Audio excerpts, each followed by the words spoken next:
الحياة بحبنا للدعوة لله رب العالمين تطيب.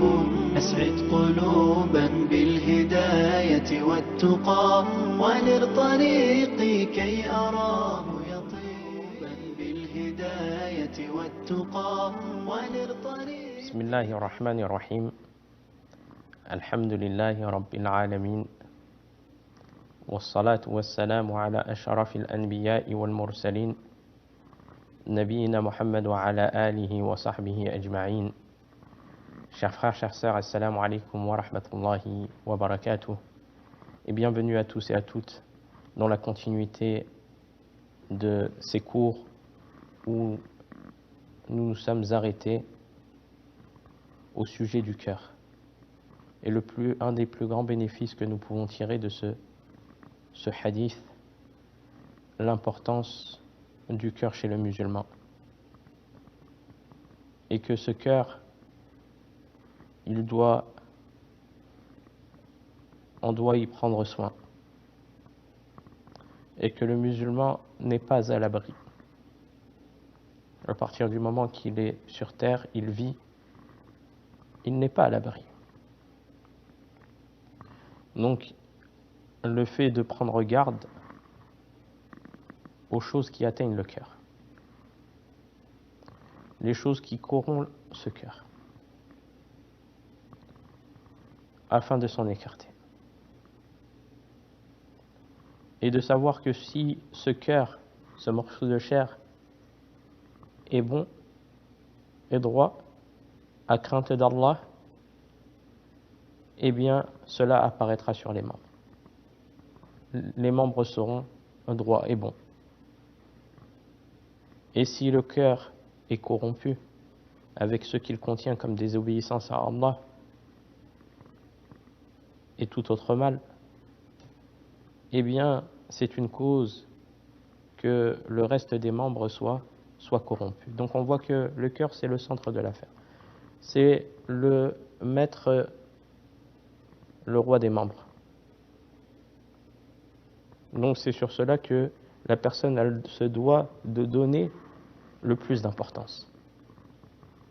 Et aussi de demander à Allah subhanahu wa ta'ala de rectifier et de réformer ses cœurs, afin qu'ils soient sur la satisfaction d'Allah subhanahu wa ta'ala. C'est-à-dire un cœur saint, car c'est le cœur qui sera bénéfique à la personne au jour de la résurrection. C'est pour ça que le prophète, alayhi salatu wassalam, et c'est le messager d'Allah, il multipliait l'invocation Ya muqallibal qulub, thabbit qalbi ala dinik. Ô Allah, toi qui retournes les cœurs, raffermis mon cœur sur ta religion. Et Aïcha radiyallahu anha, lorsqu'elle interrogea le prophète alayhi salatu wassalam sur le fait de multiplier cette invocation, le prophète sallallahu alayhi wa sallam lui répondit Ya Aïcha, وما يؤمنني وقلوب العباد بين إصبعين من أصابع الرحمن إذا أراد أن يقلب قلب عبد قلبه. Ô Aïcha, qu'est-ce qui m'apporte la garantie alors que les cœurs des serviteurs sont entre deux doigts du tout miséricordieux? Lorsqu'il veut faire tourner le cœur du serviteur, il le fait tourner. Et cela montre l'importance et la crainte que le cœur de la personne, après avoir goûté à l'islam, dévie. Le messager d'Allah sallallahu alayhi wa sallam, il dit dans un autre hadith, tous les cœurs des enfants d'Adam sont entre deux des doigts du miséricordieux, comme un seul cœur, et il les dirige à sa guise. Ensuite, il a dit alayhi salatu wa salam, ô Allah, toi qui diriges les cœurs, dirige nos cœurs vers ton obéissance. Donc on demande à Allah subhanahu wa ta'ala, qui lui seul subhanahu wa ta'ala dirige les cœurs, qui dirige nos cœurs vers son obéissance. Et le fait que la personne elle sache que Allah subhanahu wa ta'ala il y a certaines personnes à qui Allah fait tourner son cœur et il sort de l'islam. Combien de personnes on voit, ils étaient sur la rectitude, ils étaient sur la droiture. Puis ils ont délaissé ce sur quoi ils étaient comme pratique religieuse. Et beaucoup de ces causes-là, c'est le cœur. Beaucoup de ces causes-là, c'est le cœur. La personne, elle n'est pas à l'abri que des choses soient la cause des désobéissances ou des œuvres du cœur, comme la jalousie, comme la rancœur, comme la haine envers ses frères en islam, la trahison et toutes ces choses-là. Même le mal que la personne a commis aux gens, elle n'est pas à l'abri que cela soit cause que son cœur dévie. Ou la consommation de l'illicite, la consommation de l'usure, les transactions usuaires, et être laxiste à ce sujet et toute autre chose, de consommer le licite, faire consommer sa famille l'illicite, et toute autre chose. Regarder l'illicite, l'écoute de l'illicite, toutes ces choses, elles agissent sur le cœur. Et Allah subhanahu wa ta'ala aussi dirige des cœurs et ils entrent en islam. Et beaucoup sont cette catégorie de personnes par miséricorde d'Allah subhanahu wa ta'ala. C'est pour cela que la personne, elle se doit de manière continue à demander à Allah subhanahu wa ta'ala de rectifier son cœur. Car ce qui lui sera utile au jour de la résurrection, c'est un cœur qui est bon, un cœur qui est sain. C'est ça qui lui sera utile au jour de la résurrection. Allah subhanahu wa ta'ala, il dit, le jour où ni richesse ni enfants ne seront d'aucune utilité. C'est-à-dire rien ne sauvera l'homme du châtiment d'Allah, même s'il donne en rançon tous les biens de la terre et tous ses habitants.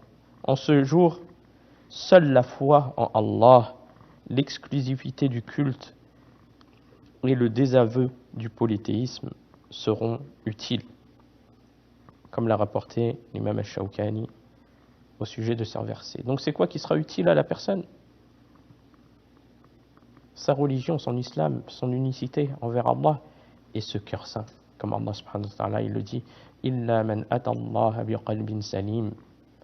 Allah subhanahu wa ta'ala, il dit, sauf pour celui qui viendra à Allah avec un cœur saint.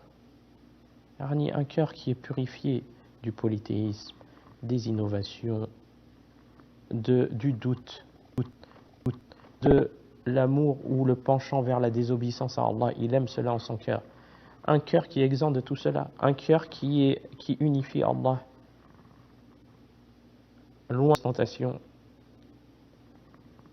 qui est sincère, qui aime le bien, qui aime l'adoration, qui aime le bien pour ses frères, qui n'a pas de rancœur, de haine, de jalousie envers ses frères, ou qui aime semer la zizanie, la calomnie pour amener les gens en discorde. Donc le fait que le musulman se doit de prêter attention à ce qui se trouve dans son cœur. Et le fait de savoir que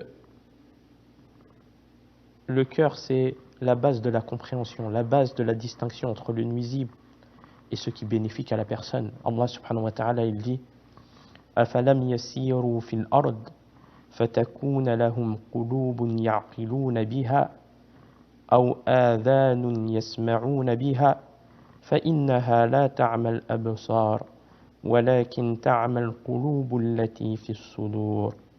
Allah subhanahu wa ta'ala, il dit fi surat al-Hajj dans le verset 46, n'ont-ils pas parcouru la terre et vu les vestiges de ces cités afin que leur cœur comprenne et que les oreilles entendent ce que leur dit leur prophète. Ce ne sont pas les yeux qui s'aveuglent, mais les cœurs dans les poitrines. Donc on voit l'énorme bénéfice de ce hadith.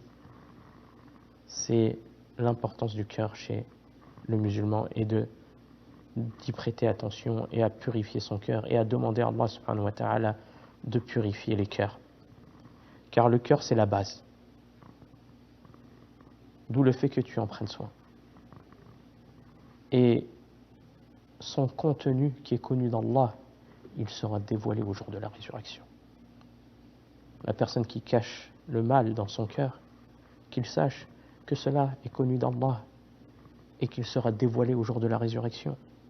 Donc le fait que on purifie nos cœurs de ce qui sera dévoilé au jour de la résurrection.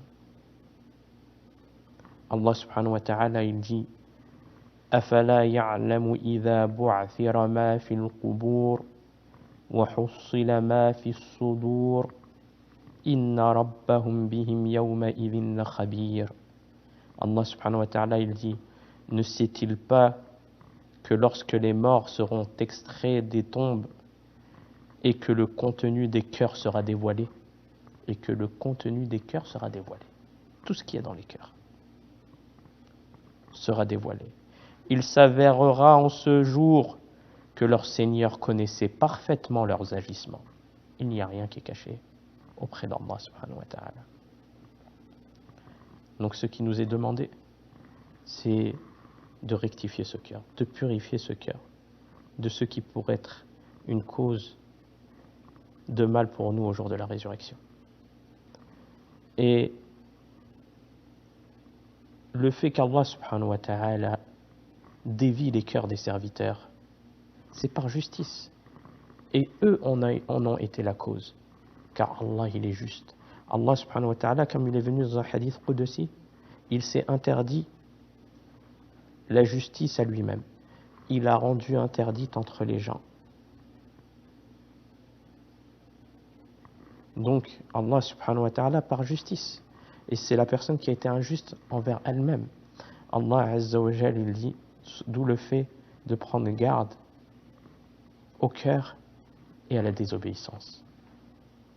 Allah subhanahu wa ta'ala, il dit فَلَمَّا زَاغُوا أَزَاغَ اللَّهُ قُلُوبَهُمْ وَاللَّهُ لَا يَهْدِي الْقَوْمَ الْفَاسِقِينَ. Allah subhanahu wa ta'ala, il dit, lorsqu'ils s'écartèrent sciemment de la vérité, Allah fit dévier leur cœur, car Allah ne guide pas les dévoyés. L'imam al-Sa'adi rahimahullah dit au sujet de ce verset, lorsqu'ils s'écartèrent sciemment de la vérité, Allah par châtiment fit dévier leur cœur de la droiture. L'égarement n'est donc pas injustice qu'Allah fait subir aux serviteurs, mais ce sont eux qui en sont l'unique cause. Ce sont eux qui renferment devant eux la porte de la guidée après l'avoir connue. C'est eux qui ont refermé la porte de la guidée après qu'ils aient connu la guidée. Ainsi, Allah les rétribue en les plongeant dans un égarement auquel ils ne peuvent échapper. Et le refuge est auprès d'Allah. Donc la personne, qu'elle ne se fasse pas, qu'elle ne se leurre pas et soit prise d'admiration du peu qu'elle fait. Et qu'elle prenne garde à ce qui peut corrompre le cœur et qui peut faire dévier le cœur. Et être cause que son cœur dévie. Et le fait que la personne, quand il lui vient la guider, elle doit l'accepter. Quand il lui vient conseil, elle doit l'accepter pour son bien religieux. Quand il lui vient guider à l'obéissance d'Allah, elle doit être modeste et accepter cela, afin de prendre garde que cela retombe sur elle et que le châtiment la touche, comme le châtiment a touché des peuples dans le passé. Et qu'Allah subhanahu wa ta'ala nous a décrit dans son noble livre, afin que la personne se rappelle, médite et tire leçon de cela. Allah subhanahu wa ta'ala, il dit au sujet du peuple de Salih, Thamoud. Allah subhanahu wa ta'ala, il dit à leur peuple, au sujet du peuple du messager d'Allah, Salih, قال سبحانه وتعالى وأما ثمود فهديناهم فاستحبوا العمى على الهدى فأخذناهم صاعقة العذاب الهون بما كانوا يكسبون ونجينا الذين آمنوا وكانوا يتقون. Quant aux Thamoud, nous leur avons exposé la voie droite, mais ils ont préféré l'aveuglement à la guidée. Regardez, C'est eux qui ont été injustes. Ils ont choisi, après que leur ont été exposés la guidée de manière claire, et qu'Allah subhanahu wa ta'ala leur a envoyé Salih, le messager d'Allah Salih, afin de les appeler à la guidée, eh bien c'est eux qui ont choisi l'aveuglement à la guidée. Quant au Thamoud, nous leur avons exposé la voie droite, mais ils ont préféré l'aveuglement à la guidée. Ils furent alors foudroyés par un châtiment avilissant pour ceux qu'ils commettaient, et nous sauvâmes ceux d'entre eux qui croyaient et craignaient Allah. Regardez le bienfait de la crainte d'Allah. Regardez le bienfait de la crainte d'Allah, à toute époque. Et nous sauvâmes ceux d'entre eux qui croyaient et craignaient Allah. Donc, les preuves leur sont venues à ce peuple, au peuple de Thamoud. Et Allah subhanahu wa ta'ala, il leur a envoyé Salih, le messager d'Allah Salih. Mais ils ont refusé la guidée. Ils ont refusé la guidée et se sont détournés. Ce qui prouve que la personne, elle se doit d'accepter la guidée et de prendre garde de refuser la guidée quand elle lui est venue.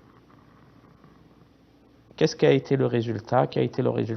Ils ont donc été touchés par un dur châtiment, cause de leur désobéissance et mécréance. Cheikh As-Sa'di rahimahullah, il dit au sujet de ce verset: les preuves ont été établies contre tous les peuples. Il n'y a pas un peuple sans qu'Allah subhanahu wa ta'ala il a établi contre eux les preuves. Et Allah subhanahu wa ta'ala il dit: وَلَقَدْ بَعَثْنَا فِي كُلِّ أُمَّةٍ رَسُولًا أَنْ يَعْبُدُوا اللَّهَ وَاجْتَنِبُوا الطَّاغُوتَ. Nous avons envoyé dans chaque communauté un messager afin de leur ordonner d'adorer Allah et de s'écarter du at-taghut.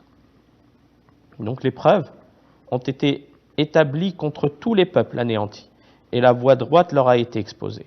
Et le peuple de Thamoud fut mentionné spécifiquement car le signe qui leur parvint fut éblouissant, vu par petits et grands hommes et femmes. Ce fut un signe des plus visibles qui soit. Et c'est pourquoi Allah mentionne qu'il leur a exposé plus encore la droiture et la guidée. Et le fait de savoir qu'il n'y a pas un mal qui touche la terre ou la personne si ce n'est pas ce que les gens accomplissent. Et par miséricorde d'Allah subhanahu wa ta'ala, Allah il touche les gens d'une part de ce qu'ils ont commis comme péché. Car si Allah subhanahu wa ta'ala les toucherait par tout ce qu'ils ont commis comme péché, il ne laisserait personne sur terre. Allah subhanahu wa ta'ala il dit: la corruption est apparue sur la terre et en mer en raison de ce que les hommes ont commis comme péché, afin qu'Allah fasse goûter le châtiment d'une partie de ce qu'ils ont commis, et qu'ils reviennent de leurs péchés. Regardez, d'une partie de ce qu'ils ont commis. Et aussi, le bénéfice de cela,